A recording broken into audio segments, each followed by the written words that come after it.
오늘 말씀은 유대인들이 겪는 그 위기 상황에 대해서 적나라하게 보여주고 있습니다. 우리가 심판이다, 하나님의 징계다 이런 말을 하잖아요.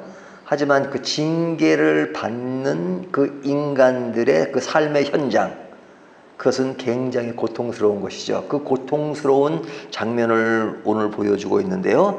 그 고통스러운 것들이 많을 수 있는데 오늘은 특별히 극심한 가뭄에 시달리는 그런 모습을 보여주고 있습니다. 1절을 보면 가뭄에 대하여 예레미야에게 임한 여호와의 말씀이라 그러죠. 그러니까 유다 백성들에게 가뭄이 들었습니다. 원래 이스라엘은 비가 잘 안 오는 지역이잖아요. 사막이 많고. 그래서 이스라엘 백성들은 그 비가 올 때 이제 물을 이렇게 저장을 합니다. 저장했다가 씁니다. 뭐 지금은 좀 많이 달라지긴 했지만 그 당시의 상황은 더욱더 힘들었던 상황이죠. 그러니까 이 가뭄이 오면 그들에게는 굉장히 고통스러운 겁니다. 그런데 오늘 본문의 말씀은 하나님의 심판과 징계로서 아주 극심한 가뭄을 겪게 하는 것이니까 그 안에 있는 사람들이 겪는 어려움이 얼마나 크겠습니까? 그것을 어떻게 이야기하고 있냐면요, 3절을 보면 기인들은 자기 산을 보내어 물을 얻으려 하였으나 그들이 우물에 갔어도 물을 얻지 못하여 빈 그릇으로 돌아오니 부끄럽고 근심하여 그들의 머리를 가리며 그러죠. 자, 이 기인들이라고 하는 것은 돈이 많은 사람이잖아요. 돈이 아무리 많을지라도 가뭄이 오면 도리가 없어요. 그래서 자기들이 할 수 있는 그 종들을 보냅니다. 물을 구하오라고 보냅니다. 하지만 그 종들이 우물에 가서 물을 가지고 오려고 해도 우물에 물이 없으면 못 가져오는 거잖아요. 그러니까 자기 밑에 자기를 돕는 사람이 있어도 또 아무리 돈을 많이 가지고 있어도 물이 없으면 구할 수 없는 거죠. 그러니까 사람들이 아무리 잘난 척을 해도요, 하나님이요 그냥 물을 며칠 동안 내리고 비를 내리고 또 가뭄을 내리면요 그냥 아무리 과학이 발달하고 해도 꼼짝 못해요. 꼼짝 못. 근데 인간이 큰 소리 땅땅 치죠. 뭐 만물의 영장이며, 그리고 지금은 뭐든지 다 할 수 있는 것처럼 생각하지만 하나님이 온도 몇 도만 올리면요 꼼짝 못합니다. 근데 인간이 그렇게 잘난 척을 해요. 근데 하나님이 가뭄을 통해서 인간들이 겪는, 돈이 많아도 모든 조건을 가지고 있어도 가뭄이 오면 어쩔 수 없는 그런 상황을 말씀해 주고 있죠. 4절을 보면 땅에 비가 없어지면 이 갈라지는 밭 가는 자가 부끄러워서 그의 머리를 가리는도다 그러죠. 자, 여기 보면 그 극심한 가뭄으로 인해서 여기에 그 지면이 갈라지는 땅이 갈라지는 그런 상황이다 이거죠. 그래서 사람뿐 아니라 5절을 보면 들의 암사슴은 새끼를 낳아도 풀이 없으므로 내버리며, 이 동물도 자기 자녀 사랑은 끔찍하잖아요. 자기 새끼 사랑은 끔찍하잖아요. 하지만 들의 암사슴은 새끼를 낳아도 풀이 없으므로 내버리며, 그러니까 먹을 풀이 없잖아요. 가뭄이 들었으니까 다 말라버리고. 그러니까 자기가 살기 위해서 누굴 버려요? 자기 새끼를 버렸다. 그러니까 얼마나 지금 힘든 상이면 자기 새끼를 버리겠냐고요. 근데 버린다. 또 뒤에 보면 6절 들나귀는 벗은 산 위에 서서 승냥이 같이 헐떡이며 풀이 없으므로 눈이 흐려지는도다 그러죠. 여기 보면 나귀가 나오고 승냥이가 나오는데 여기도 가뭄이 들어서 풀이 없으므로 눈이 흐려졌다 하는 이야기를 하죠. 그러니까 굉장히 힘든 가뭄에 놓여 있다는 것을 말씀해 주고 있습니다. 자, 이런 위기에 이것을 극복하기 위해서 노력을 하죠. 하지만 그 노력에 한계가 있다는 것을 보여주고 있습니다. 그러니까 그 한계의 현실을 지금 본문이 이야기하잖아요. 자, 그런 현실과 더불어서 그런 현실에서 느끼는 인간의 감정, 이것도 이야기하죠. 2절을 보면 유다가 슬퍼하며 성문의 뿌리가 피곤하여 땅 위에서 애통하니 예루살렘의 부르짖음이 위로 오르는도다. 자, 이런 위기가 오니까 어떻게 해요? 슬퍼하잖아요. 슬퍼해요. 애통해요. 얼마나 힘들면 우는 거죠. 그리고 부르짖음이 위를 오른다. 이것은 기도라고 말할 수도 있지만 사실은 기도라는 것보다는 원망하는 것. 왜 나에게 이런 현실이 다가오고 있는가? 이런 나의 상황, 나의 어려움, 한탄하는 것, 이런 것들을 누구에게 원망해요? 하나님이 살아계신다면 왜 이렇게 고통을 주십니까?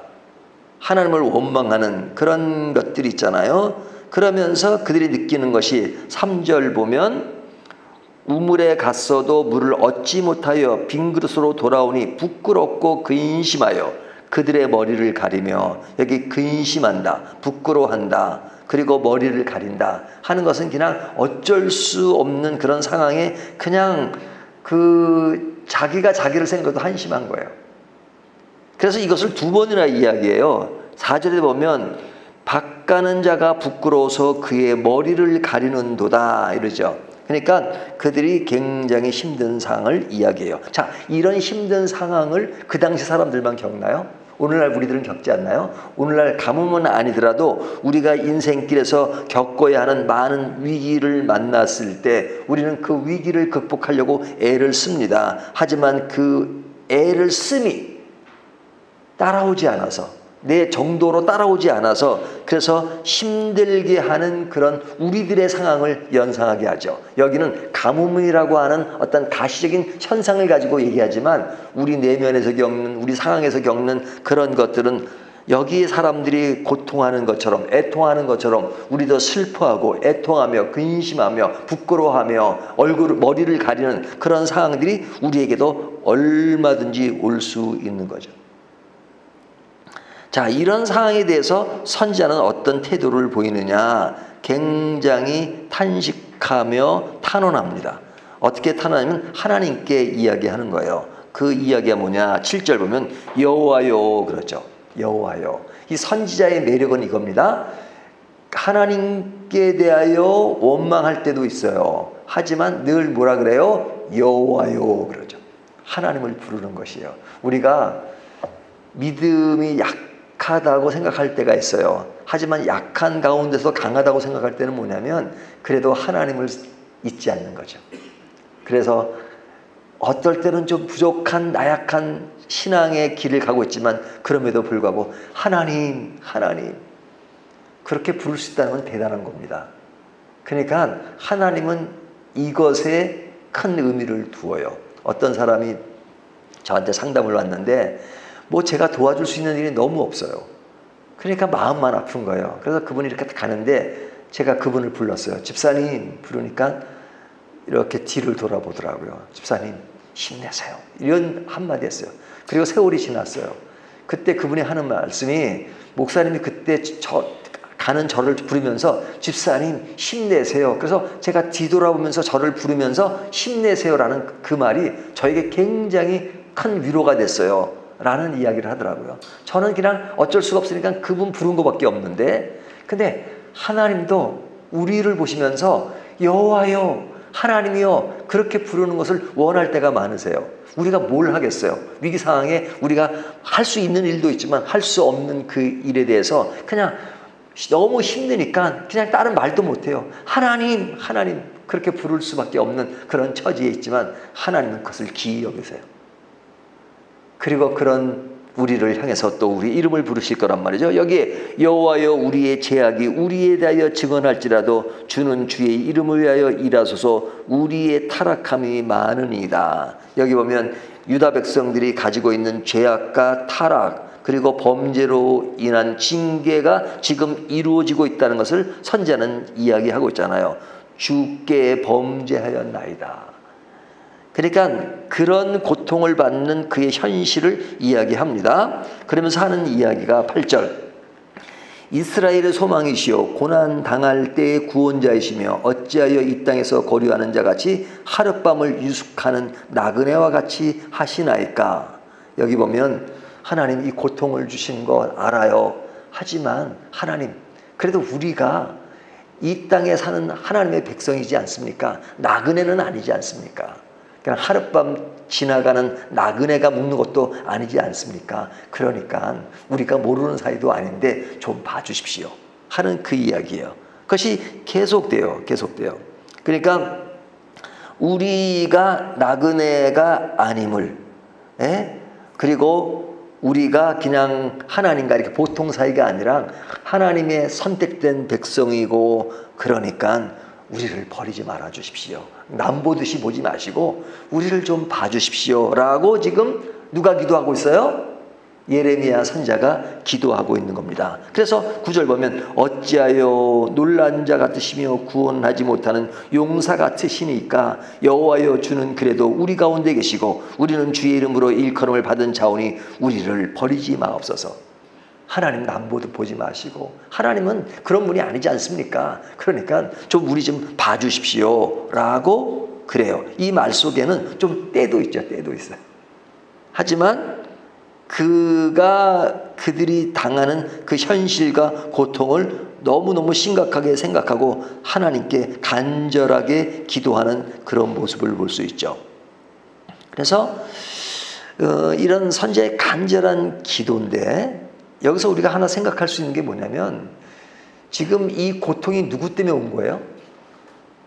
선지자도 뭐 유다 백성 중에 한 사람이지만 지금 선지자는 그래도 하나님과 긴밀한 교제를 가지고 있는 사람이잖아요.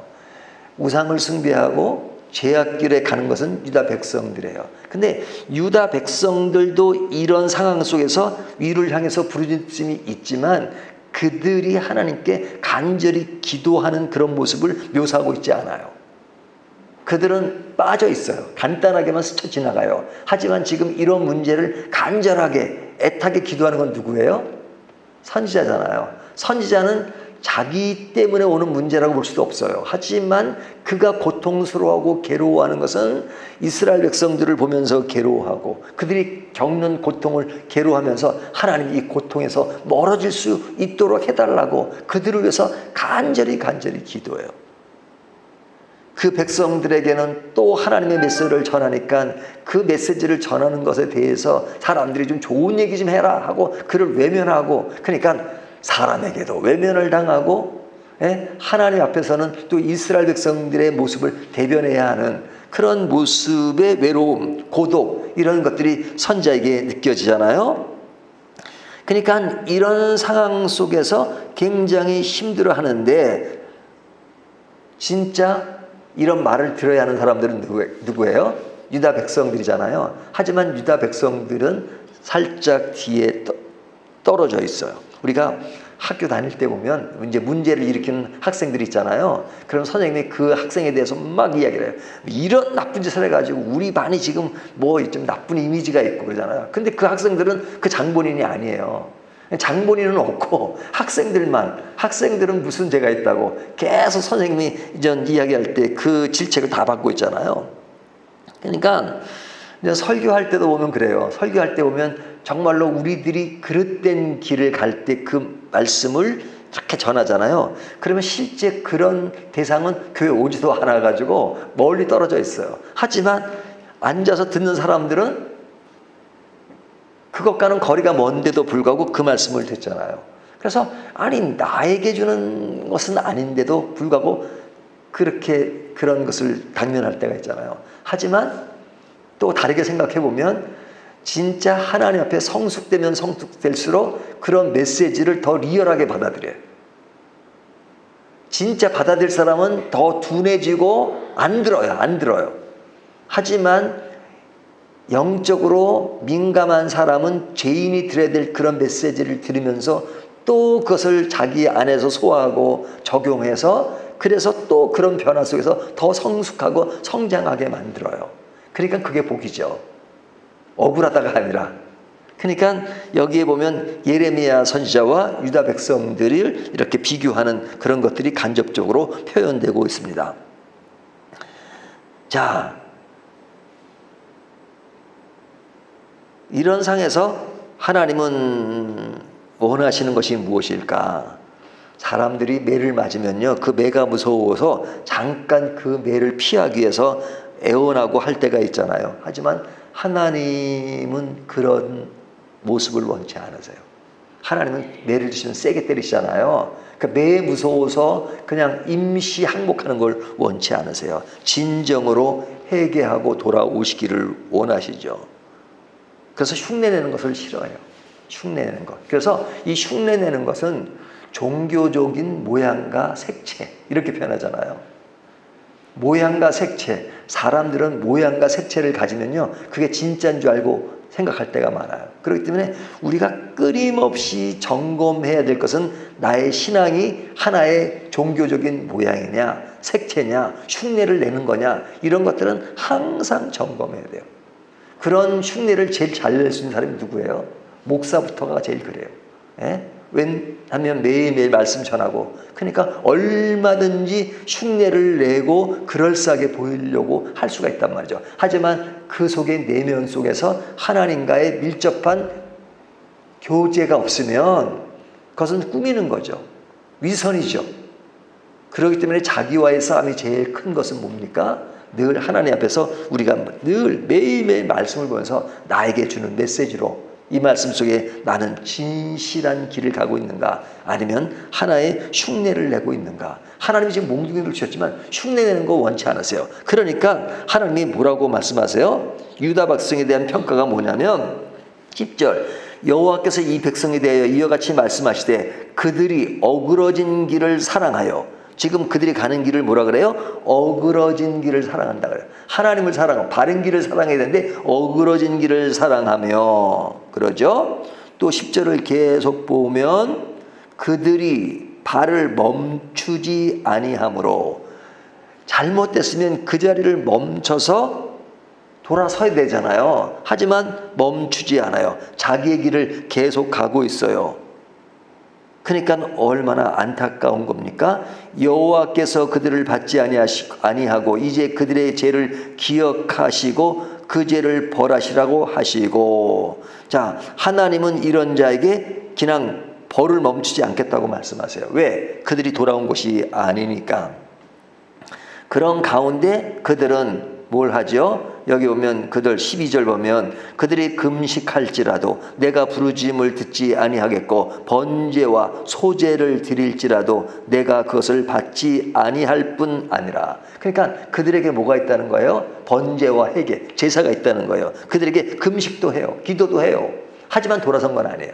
그러니까 이것이 정말 우리들에게 심각하게 도전을 주는 게 뭐냐면, 기도도 하고 금식도 해요. 금식이라는 것은 기도 가운데 더 아주 리얼하게 하는 거잖아요. 그리고 번제와 이런 것을 다 드려요. 하지만 하나님은 받지 않겠다. 받지 않겠다. 그렇게 말씀하시잖아요. 이사야에 보면 더 리얼하게 말씀하시죠. 너희가 내 앞에 와서 기도하고 제사를 드리고 모든 것을 할지라도 나는 너희의 기도에 만족하지 않고 원하지 않고 역겹다. 이렇게까지 말씀하시잖아요. 그러니까 기도하는데 역겹다, 그리고 제사를 드리는데 역겹다고 하는 건 뭐예요? 위선과 그 다음에 진심이 섞이지 않으니까. 그러니까 하나님은 뭐라고 말씀하세요? 드릴지라도 내가 그것을 받지 아니할 뿐 아니라 칼과 기근과 전염병으로 내가 그들을 멸하리라, 이렇게 말씀하세요. 그러니까 굉장히 강한 어조로 말씀하신 것이죠. 그러면서 하시는 말씀이 선지자에게 이 백성을 위하여 복을 구하지 말라, 이렇게 말씀하시죠. 그러니까 11절, 여호와께서 또 이르시되 너는 이 백성을 위하여 복을 구하지 말라. 그러니까 이 말씀은 굉장히 냉정하고 그런 것 같지만 하나님이 이렇게까지 말씀하시는 이유가 뭐예요? 이 이야기가 지금 14장에 나오지만 예레미야가 몇 장까지 있어요? 52장까지 있잖아요. 아직도 갈 길이 멀어요. 뭔데 이런 얘기가 계속 반복돼요. 왜 반복돼요? 그냥 심판으로 완전히 끝내버렸으면 14장으로 끝나버려야죠. 그런데도 하나님의 인내가 계속되는 겁니다. 그냥 좀 이런 표현은 좀 속한 표현이지만 하나님 우리에게 겁을 많이 주세요. 결국 뭐냐면 돌아오라는 거예요.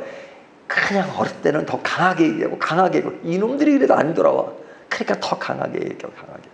그럼에도 불구하고 그냥 참고 또 참으시고 그러면서 끝까지 우리들에게 다가오셔서 버리지 않으시고 돌아와라 제발 좀 돌아. 어떨 때는 얼리기도 하시고 어떨 때는 몽둥이를 두고 예? 근데 너 이 몽둥이 내가 그치지 않을 거야. 그러니까 속마음은 뭐예요? 돌아오라는 겁니다. 돌아오라는 겁니다. 돌아오라는 건 뭐예요? 하나님은 돌아오는 흉내를 내는 것으로 그치 않고 진정으로 돌아오기를 원하십니다. 하나님이 매를 주니까 굴복하는 걸 원치 않으세요. 완전히 항복하고 돌아오기를 원하십니다. 항복. 항복이란 뭐예요? 내 인생의 주인을 내가 아니라 하나님으로 모시고 살겠다는 겁니다. 나를 포기하는 것. 포기하는 게 아니죠. 그것이 본래 우리의 마음이어야 돼요. 이것을 하나님은 오늘도 원하십니다. 오늘 이 말씀을 가지고 우리에게 적용할 말씀은 뭐냐면 내가 그냥 신앙의 외형적인 길을 가니까 나는 정상적으로 간다고 생각하는가?